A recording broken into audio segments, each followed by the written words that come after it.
పిల్లలు కాదు చిచ్చర పిడుగులు, పలు రంగాల్లో రాణిస్తున్న చిన్నారులు. పూర్తి వివరాలకు చదవండి రేపటి Sakshi Hyderabad edition. Tollywood icon star Allu Arjun Pushpa 2 పై ప్రస్తుతం సోషల్ మీడియాలో తెగ చర్చలు నడుస్తున్నాయి. First part blockbuster hit కావడం వల్ల సీక్వెల్ కోసం ఫ్యాన్స్ తో పాటు దేశవ్యాప్తంగా సినీ ప్రియులు ఇంట్రెస్టింగ్ గా ఎదురుచూస్తున్నారు. ఇదే సమయంలో వినిపించిన ఓ వార్త మూవీపై ఆసక్తికర చర్చలకు తెరలేపింది. పుష్ప 2కి star music director Devi Sri Prasad అందించిన బ్యాక్గ్రౌండ్ స్కోర్తో అల్లు అర్జున్, సుకుమార్ సంతృప్తి చెందలేదని ఊహాగానాలు వినిపిస్తున్నాయి.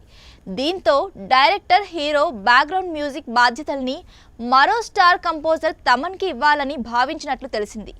ఇప్పుడు మరో రూమర్ మరింత గందరగోళాన్ని పెంచింది.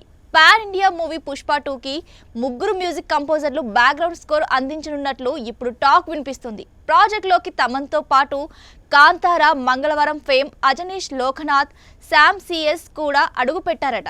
సినిమాలోని ప్రత్యేక సీక్వెన్స్లకు ఈ ముగ్గురు వేర్వేరుగా బ్యాక్గ్రౌండ్ స్కోర్ అందిస్తారని వార్తలు వస్తున్నాయి. అయితే మూవీ రిలీజ్కు చాలా తక్కువ సమయం ఉంది. డిసెంబర్ 5న ప్రపంచవ్యాప్తంగా భారీ స్థాయిలో విడుదలను ప్లాన్ చేశారు మేకర్స్. అప్పట్లోగా బీజిఎం వర్క్స్ పూర్తవుతాయా లేదా మరోసారి రిలీజ్ వాయిదా పడుతుందా అని ఫ్యాన్స్ టెన్షన్ పడుతున్నారు. అయితే బీజిఎం కంపోజర్స్ ముగ్గురంటూ వస్తున్న వార్తలకు సంబంధించి ప్రొడక్షన్ హౌస్ నుంచి ఎలాంటి ప్రకటన రాలేదు. స్పెషల్ సాంగ్ షూట్ నవంబర్ 2వ వారంలోగా పూర్తి చేస్తారని, ఇతర పోస్ట్ ప్రొడక్షన్ పనులు కూడా అప్పుడే పూర్తవుతాయని టాక్ నడుస్తోంది.